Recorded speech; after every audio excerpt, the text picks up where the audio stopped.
ഇടുക്കിയിലെ മലയോര മേഖലയിലെ കൃഷിയിടങ്ങളിൽ വെട്ടുക്കിളി ശല്യം രൂക്ഷമായി. ഇടുക്കി ലൈവ് വാർത്തകൾ നിങ്ങൾക്കായി അവതരിപ്പിക്കുന്നത് ആയുർധാര പാരമ്പര്യ നാട്ടുചികിത്സാലയം, കട്ടപ്പന, 20 ഏക്കർ. എല്ലാ ദിവസവും രാവിലെ 8 മുതൽ 6 മണി വരെ സേവനം ലഭ്യമാണ്. കൊന്നത്തടി പഞ്ചായത്തിലെ കൃഷിയിടങ്ങളിൽ കാർഷിക വിദഗ്ധർ സന്ദർശനം നടത്തി. ഇടുക്കി ഹൈറേഞ്ചിലെ കൃഷിയിടങ്ങളിലെ കുരുമുളക്, ഏലം, കൊക്കോ, പച്ചക്കറികൾ എന്നിവയുടെ ഇലകളാണ് വെട്ടുക്കിളികൾ തിന്ന് തീർക്കുന്നത്. നാണ്യവിളകളും ഭക്ഷ്യവിളകളും വെട്ടുക്കിളികൾ കൂട്ടത്തോടെ എത്തി തിന്ന് നശിപ്പിക്കുകയാണ്. കൊന്നത്തടി പഞ്ചായത്തിലെ പൊന്മുടി, ഇരുമലക്കപ്പ, തെളിത്തോട് മേഖലകളിലും വെട്ടുക്കിളി ശല്യം രൂക്ഷമാണ്. ഇവയുടെ ശല്യം കൂടുതലിടങ്ങളിലേക്ക് വ്യാപിച്ചാൽ അത് കർഷകരെ പ്രതിസന്ധിയിലാക്കും. ഞങ്ങളുടെ പറമ്പിൽ വെട്ടുക്കിളിയുടെ ശല്യം രൂക്ഷമായി വർദ്ധിച്ചിരിക്കുകയാണ്. തെങ്ങ്, കമുക്, വാഴ, ഏലം ഇതെല്ലാം ഭയങ്കരമായിട്ട് ഇല തിന്ന് നശിപ്പിച്ച് കളയാണ്. അതുപോലെ ഈ വൃക്ഷം നിൽക്കുകയാണെങ്കിൽ ആഞ്ഞിലി വൃക്ഷം മുഴുവൻ ഇല തിന്ന് നശിപ്പിക്കുന്നുണ്ട്. അത് നമ്മളുടെ ഈ മേഖല മാത്രമല്ല, ഒരു 10-15 ഹെക്ടർ സ്ഥലത്തോളം ഇത് മുഴുവൻ വ്യാപിച്ചിരിക്കുകയാണ്. ഇപ്പോൾ അതിൻ്റെ ഒരു ഇണ ചേരുന്ന ഒരു സമയമാണെന്ന് തോന്നുന്നു.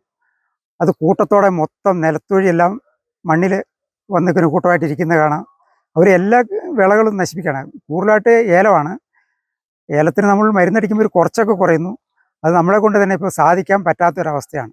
കാർഷിക സർവകലാശാലയിലെ ഡോക്ടർ ഗവാസ് രാകേഷ്, കേന്ദ്ര കീടനിയന്ത്രണ സംയോജന കേന്ദ്രം scientist doctor Tom Cherian, Konnathadi കൃഷി ഓഫീസർ ബിജു എന്നിവരുടെ നേതൃത്വത്തിലുള്ള സംഘമാണ് കൃഷിയിടങ്ങൾ സന്ദർശിച്ചത്. കഴിഞ്ഞ വർഷങ്ങളിൽ നിന്നും വളരെ വ്യത്യസ്തമായി ഇത്തവണ പ്രത്യേകിച്ച് തേക്കൻ തോട്ടങ്ങളുടെ അടുത്തുള്ള ബഹുവിള കൃഷിയിടങ്ങളിലാണ് ഇതിൻ്റെ ശല്യം ഏറ്റവും കൂടുതൽ വന്നിരിക്കുന്നത്.